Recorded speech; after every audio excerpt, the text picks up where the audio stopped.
오늘 새벽기도 함께 하신 우리 성도님들 환영합니다. 우리 찬송가 508장으로 하나님께 영광 돌려드리겠습니다. 508장입니다.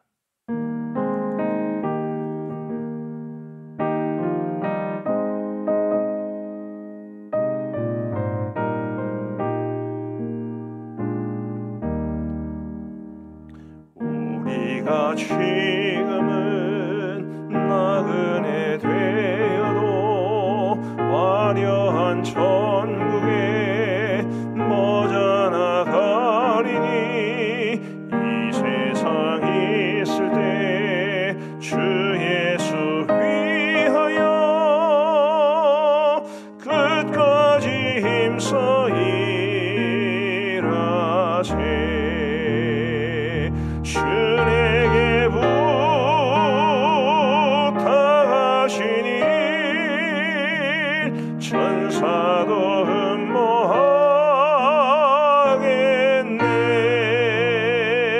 화목해 하라신 구주의 말씀을 온 세상 널리 전하세. 주 예수 말씀이 온 세상 만민을 흉악한 죄에서 떠나라 하시니 이 말씀 듣고서 새 생명 얻으라. 이 기쁜 소식 전하세. 주에게 부탁하시니 천사도 흠모하겠네. 화목해 하라신 구주의 말씀을 온 세상 널리 전하세. 영생의 복락과 천국에 갈 길을 만백성 알도록 나가서 전하세. 주 예수 말씀이 이먹음 전하라. 우리에게 부탁하셨네. 주에게 부탁하시니 천사도 흠모하겠네. 화목해 하라신 구주의 말씀을 온 세상 널리 전하세. 아멘. 하나님께서 오늘 우리에게 주시는 말씀은 이사야 19장 말씀입니다. 이사야 19장 16절부터 25절까지의 말씀을 우리 교독하겠습니다.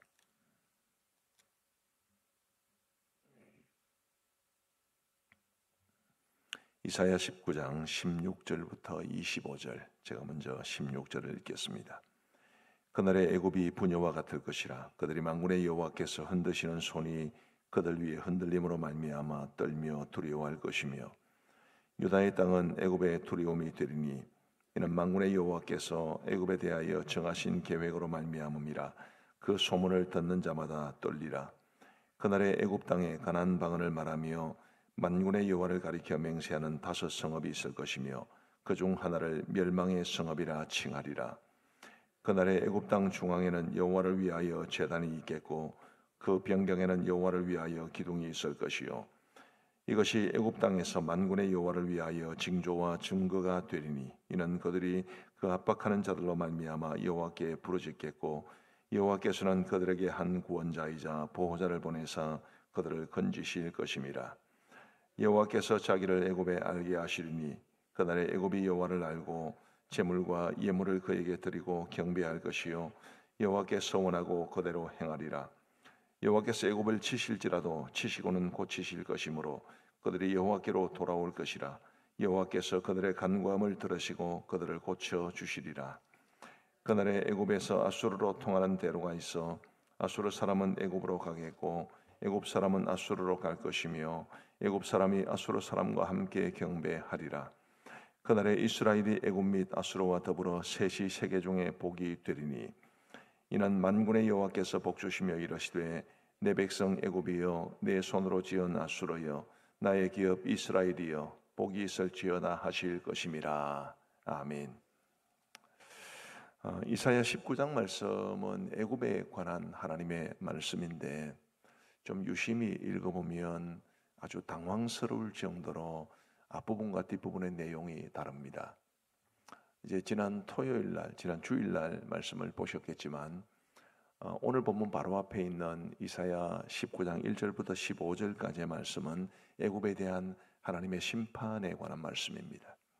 그리고 그 말씀이 17절까지 이어집니다. 16절부터 17절까지를 보시면 그날의 애굽이 부녀와 같을 것이라. 이 말씀은 하나님께서 심판하시는 그날이 되면 애굽이 금 많은 아녀자와 같이 될 것이다. 이제 그런 의미입니다.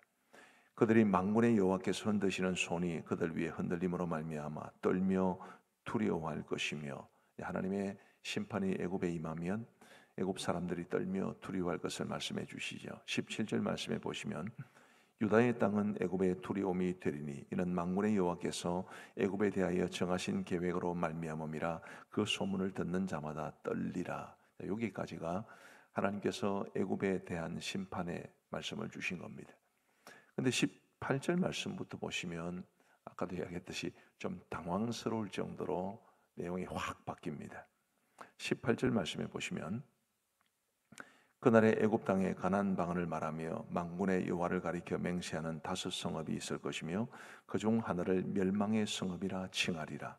애굽 땅에 가나안 방언을 말하고 만군의 여호와를 가리켜 맹세하는 5 성읍이 있을 것이다. 명백하게 봐도 명백하게 하나님을 섬기는 성읍들이 있게 될 것이다. 그 말 아니겠습니까? 근데 그중 하나를 멸망의 성읍이라 칭하리라. 이게 조금 번역이 애매한데 이제 5개의 성읍이 하나님을 섬기고 가나안 방언을 말할 것인데 그 중에 하나는 멸망의 성읍이다. 이제 이런 말씀인데 이렇게 이해하시면 편합니다. 멸망의 성읍이라고 일컬을 만큼 아주 타락한 그런 성읍마저도 하나님을 섬기는 성읍이 될 것이다. 이렇게 이해를 하시는 것이 좋습니다.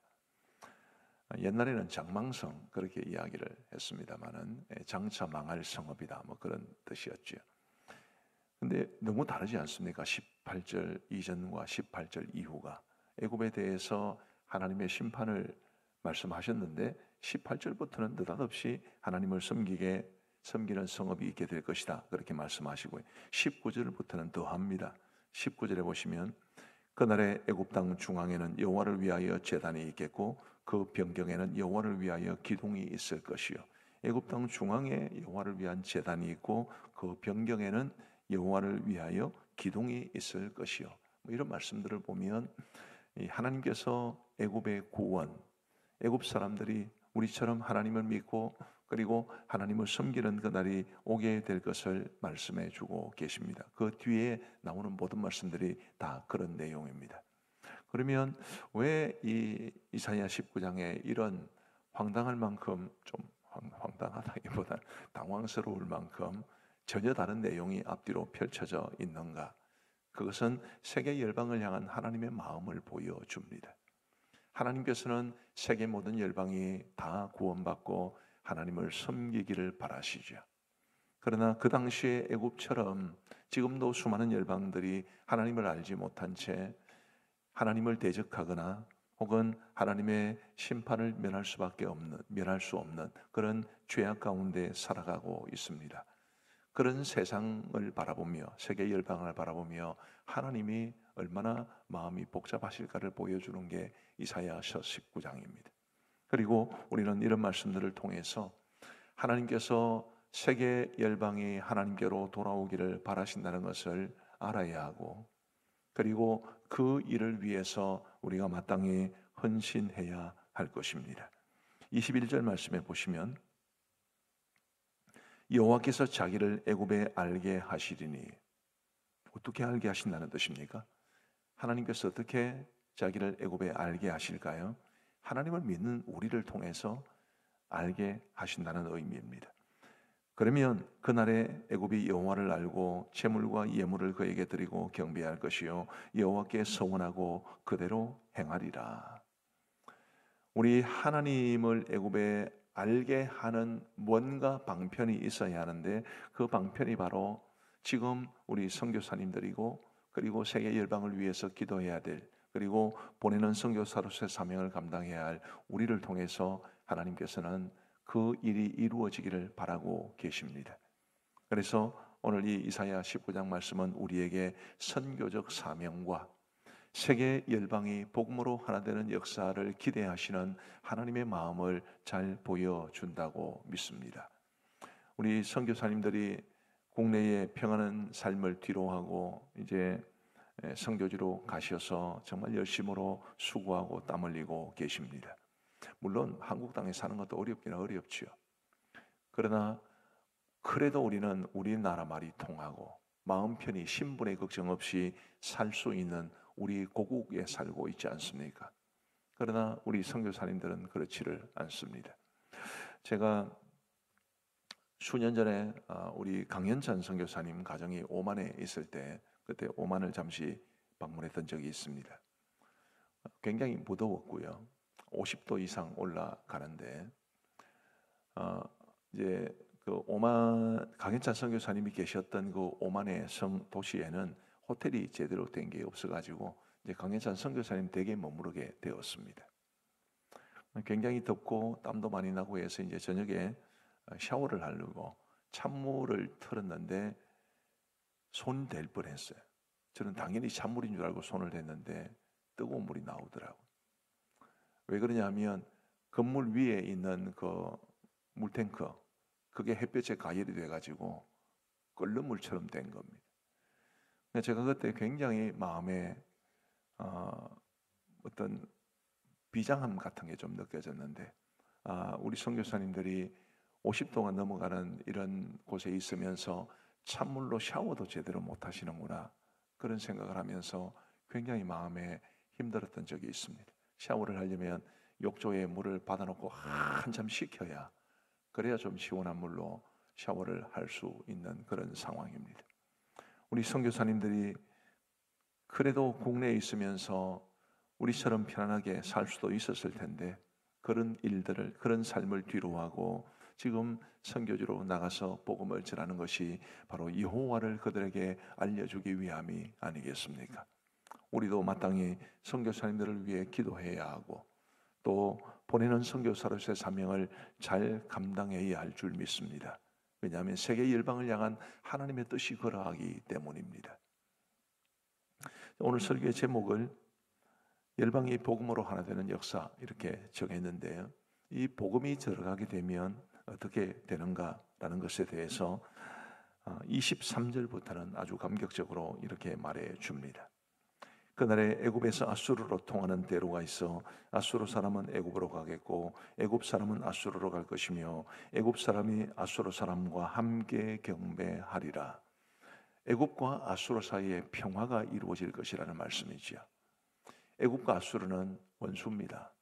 그 당시 세계는 이 아수르로 대변되는 메소포타미아 문명과 애굽으로 대표되는 나일강 문명, 이 두 문명권밖에 없었기 때문에 메소포타미아 문명이 세계를 지배하느냐, 이집트, 나일 문명이 세계를 지배하느냐, 이 둘밖에 없었기 때문에 늘 둘은 티격태격 싸우고 전쟁도 수없이 많이 했습니다. 이스라엘이고 딱 중앙에 있기 때문에 굉장히 많은 고초를 당했습니다. 우리나라도 이 지리적 특징 때문에 외세 침입을 1000번 이상 받았다, 이렇게 말을 하는데, 이스라엘이 딱 그런 형편입니다. 메소포타미아 문명을 장악하고 있던 아수르, 바벨론, 이런 나라들이 애굽으로 내려가려면 반드시 거쳐야 되는 곳이 이스라엘이었고, 이집트도 북으로 진출하기 위해서는 반드시 거쳐야 될 것이 이스라엘이었기 때문에 그렇습니다. 그만큼 아수르와 이집트는 늘 전쟁하는 그런 형편이었는데, 오늘 아까 읽었던 23절 말씀은 그들이 함께 하나님을 경배하게 될 것이다. 이런 얼마나 위로의 말씀을 주고 계십니까? 24절에도 그날에 이스라엘이 애굽 및 아수르와 더불어 셋이 세계 중에 복이 되리니, 25절에 이는 만군의 여호와께서 복 주시며 이르시되 내 백성 애굽이여 내 손으로 지은 아수르여 나의 기업 이스라엘이여 복이 있을지어다 하실 것임이라. 이제는 이스라엘까지 함께 포함시켜서 아수르와 애굽과 이스라엘, 이 세 나라가 전쟁을 거치고 함께 화평을 누리고 함께 하나님을 섬기게 될 것을 말씀해 주고 있습니다. 가만히 깊이 묵상을 해보면 참 가슴이 웅장해지는, 하나님의 복음으로 온 세계 열방이 하나 되는 그런 역사를 우리에게 말해주기 때문에 가슴이 웅장해지는 그런 말씀입니다. 우리 사랑하는 성도 여러분, 이게 세계 열방을 향한 하나님의 진심, 하나님의 목적임을 기억하고 우리 모두도 보내는 선교사로서의 사명을 감당하면서 정말 세계 열방이 복음으로 하나 되는 그 역사를 위해서 기도하고, 그리고 선교사님들을 위해서도 기도할 수 있게 되기를 간절히 바랍니다. 요게 전체 내용입니다만은 이제 조금 우리 개인적으로 적용할 수 있는 것 두 가지만 말씀을 드리고자 합니다. 20절 말씀에 보시면, 우리 20절은 같이 한번 읽어보시겠습니다. 20절 말씀입니다. 시작. 이것이 애굽 땅에서 만군의 여호와를 위하여 징조와 증거가 되리니 이는 그들이 그 압박하는 자들로 말미암아 여호와께 부르짖겠고 여호와께서는 그들에게 한 구원자이자 보호자를 보내사 그들을 건지실 것임이라. 아멘.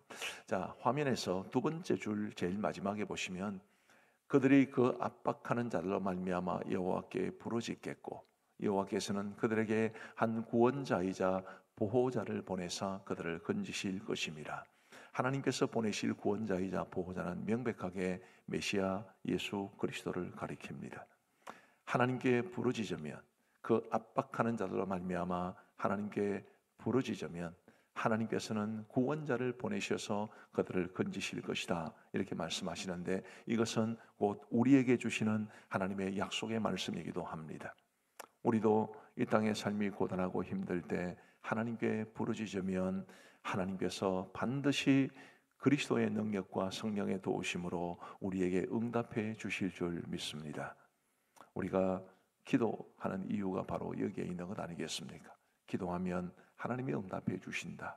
하나님 반드시 우리의 기도를 들으시고 우리에게 구원의 손길을 주실 것을 분명히 확신하고, 그래서 우리의 기도가 더 풍성해지고 더 깊어지기를 간절히 소망합니다. 마지막으로 한 가지만 더 말씀을 드리면 25절 말씀을 보십시다. 이는 만군의 여호와께서 복 주시며 이르시되 내 백성 애굽이여, 애굽을 향해서는 내 백성이라 이렇게 말씀하시죠. 내 손으로 지은 아수르여, 아수르를 향해서는 내 손으로 지은 아수르라고 말씀하십니다. 나의 기업 이스라엘이여, 이스라엘을 향해서는 나의 기업이라고 말씀하십니다. 복이 있을지어다 하실 것입니다. 하나님이 애굽은 내 백성이라, 아수르는 내 손으로 지은 아수르라, 이스라엘은 나의 기업이라, 다 하나님과 연관이 있는데 서로 싸울 수야 없지 않겠습니까? 하나님의 이름으로 하나 된다는 것을 뜻하는 것인데, 이것은 오늘 우리에게도 하나님이 그리스도인들 사이에서 진정으로 원하시는 것은 화평임을 말씀해 줍니다.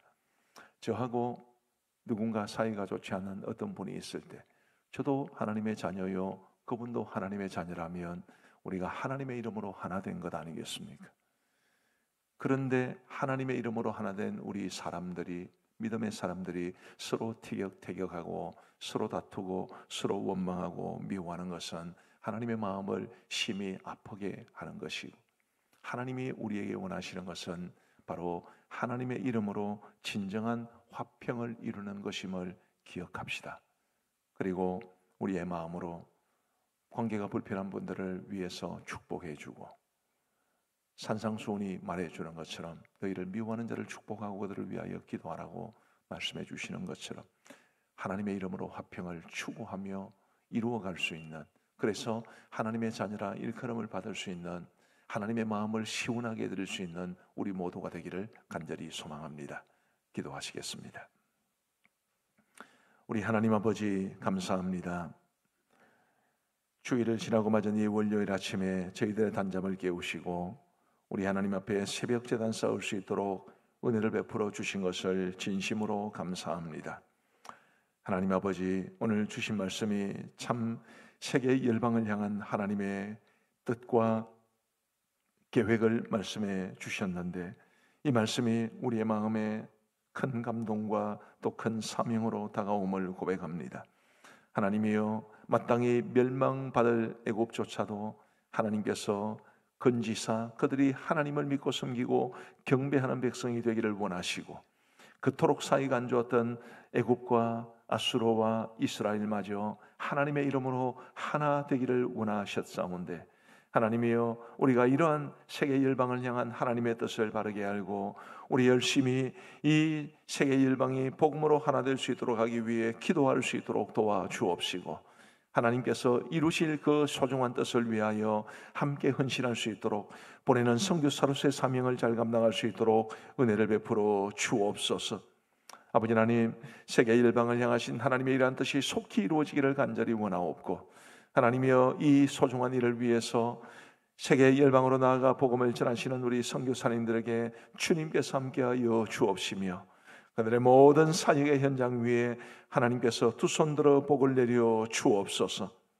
자비하신 아버지 하나님이여, 우리 하나님께서 다스리시고 하나님을 믿는 백성들에게는 그들이 부르짖으면 하나님께서 구원자요 보호자를 보내셔서 건지실 것이라고 약속해 주셨습니다. 오늘 우리에게도 이 말씀이 이루어질 줄 믿습니다.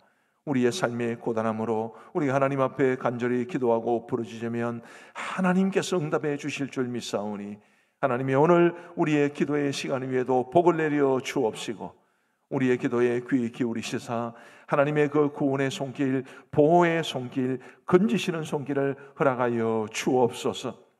아버지 하나님이여, 하나님의 이름으로 우리가 그리스도인들 사이에 진정한 평화를 이루어갈 수 있도록 도와주옵소서.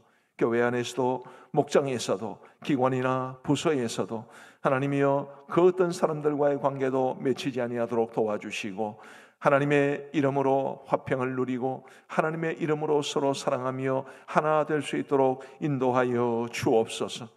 아버지 하나님, 관계가 껄끄러운 사람들을 용서하지 못하는 우리의 마음이 있는 것을 솔직하게 고백하오니, 하나님이여, 저희들의 이 속 좁음을 용서하여 주옵시고, 하나님의 사랑으로 우리의 마음을 넓혀 주시고 많은 사람들을 품어주며 관용을 베풀며 살아갈 수 있도록 은총 베풀어 주옵소서. 오늘도 우리에게 새로운 한 날을 주셨습니다. 하나님, 그러나 여전히 무더위가 계속되고 있습니다. 이 무더위 속에서 많은 사람들이 힘겨워할 터인데 우리 주님께서 지켜주시고 우리 성도들의 오늘 하루의 삶에 주님께서 큰 은혜를 베풀어 주옵소서. 여전히 해결되지 않고 있는 어려운 문제들로 인해 힘겨워하는 우리 성도들을 긍휼히 여겨 주옵시고, 홀로 고민하며 끙끙 앓기보다는 하나님 앞에 기도로 아뢰일 수 있도록 도와주시오며, 기도 가운데 하나님이 주시는 응답의 은혜를 누리고 그 모든 문제를 이겨낼 수 있도록 은혜를 베풀어 주옵소서. 특별히 주님이여, 수험생 자녀들을 불쌍히 여겨 주옵시고, 아버지 하나님, 원하는 대학이나 혹은 원하는 직장 혹은 원하는 시험을 위해서 열심히 달려가고 있는 우리 수험생 자녀들에게 하나님께서 은혜 위에 은혜를 베풀어 주옵시고, 잘 감당할 수 있도록 최선을 다할 수 있도록 도와주시고, 또 그들에게 후에 좋은 결과도 허락하여 주옵소서. 아버지 하나님, 우리 감정교회 모든 성도들의 가정이 믿음으로 하나 될 수 있도록 도와주옵시고, 온 가족이 함께 하나님 앞에 나와 예배 드리는 그날이 속히 오게 하여 주옵소서. 아버지 하나님, 이제 우리 교회에서도 우리 유아유치부의 여름 성경학교, 또 우리 중고등부와 청년의 여름 수련회, 그리고 우리 대학부의 전국 SFC 대학생 대회 등등 많은 이제 수련회와 성경학교가 끝이 났습니다. 그러나 이번 주간에 우리 대학부의 여름 수련회, 그리고 다음 주에 우리 초등부의 여름 성경학교가 있사오니, 하나님의 우리 다음 세대들의 신앙 교육을 위한 이 소중한 여름 행사들이 하나님의 은혜 가운데 이루어질 수 있도록 인도하여 주옵소서. 풍성한 은혜가 있게 하여 주시고 준비하는 과정에서부터 마무리할 때까지 모든 것을 주님께서 주관하여 주옵소서. 그리고 이미 끝난 여름 성령학교와 수련회를 통해서 하나님께서 많은 은혜를 주셨사온데 아버지 하나님, 그 은혜가 헛되지 않아서 계속해서 우리의 다음 세대들이 믿음 안에서 바르고 견고하게 세워질 수 있도록 은혜를 베풀어 주옵소서. 우리 살아가는 원로 목사님을 비롯한 우리 모든 파송 선교사님들의 선교의 사역지에 하나님이 주시는 아름답고 무성한 열매가 풍성할 수 있도록 도와주시고, 건강이나 신분 문제를 비롯해서 우리 선교사님들의 모든 것을 주님이 친히 주관하여 주옵소서.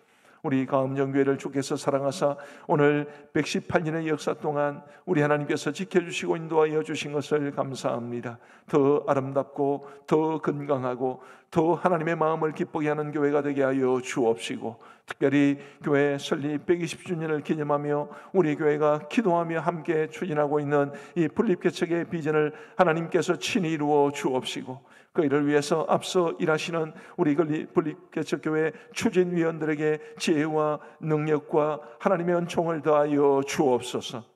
이제 우리가 개인적으로 기도하는 시간을 갖겠습니다. 우리의 기도에 귀 기울여 응답해 주시기를 간절히 원하옵고 우리 구주 예수 그리스도의 이름으로 기도하옵나이다. 아멘. 우리 개인적으로 기도하시겠습니다.